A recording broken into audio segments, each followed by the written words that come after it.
Hey guys, welcome back to World Mechanics. Our mission here at the garage, guys, is to save you as much money as we can. That's why we make these absolutely free videos. Let's go ahead and start on it now.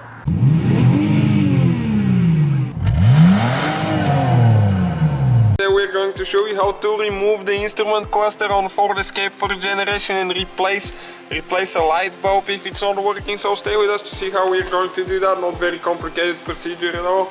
Don't forget to subscribe, we have a new video on our channel every day. So what you first need to do, guys, you need to disconnect the battery and leave it disconnected for probably about 30 minutes before you proceed. So what you need to do, guys, now you need to move the steering wheel all the way down, and right here there is two screws that we'll need to remove with a 7mm socket. So you need to remove both of them. Those are not very tight, most of the times you can even do them by hand with a socket. Okay, we'll show you what they look like. That's what the screw looks like, not very long.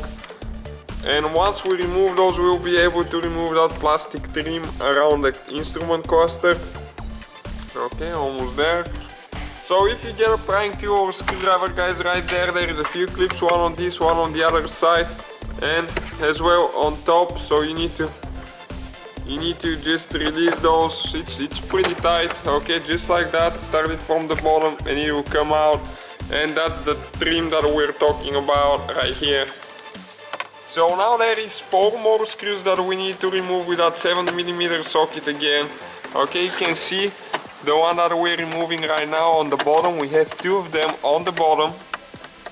Okay, they're just the same size like the one we removed on the trim already.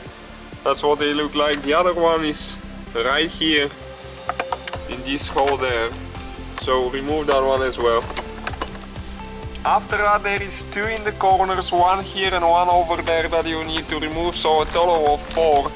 And all of them are with that 7mm too, as you can see. You can even use a wrench or those, but socket is way more convenient, so we recommend using a socket. Okay, removing the last one now. And now you can go ahead and pull the cluster. You can grab it and pull it out of there. Just be careful not to break anything. So you need to go a little bit on each side and it will eventually come out. We need to move the steering wheel all the way down. And after that, that's the wires right here. You need to push down on that little notch and pull that tab and it will release the wires. And now you can go ahead and remove the instrument cluster, which is right here, guys. Alright guys, now if you need to replace one of the bulb, in our case this is the left turn signal doesn't work. Okay, so you need to grab it with the pliers and turn counterclockwise, and that's the bulb right here, guys. So you can just buy the replacement ones, or you can pull this one out if you want to, and you can replace the little bulb only. Okay, so you just pull it like that. Okay, and now you install it the same way, and you put it back together exactly the same way you guys took it apart, just like that. And all we need to do is install the wires and install the cluster. Thank you guys for watching. Don't forget to subscribe. Hopefully guys the video was helpful. Please do not forget to comment, like, subscribe. That way we can keep making these absolutely free videos. Guys, we have more than 19,000 free repair videos on our YouTube channels that can, guys, save you thousands of dollars in future repairs. Check them out. Thank you guys for watching and see you next time.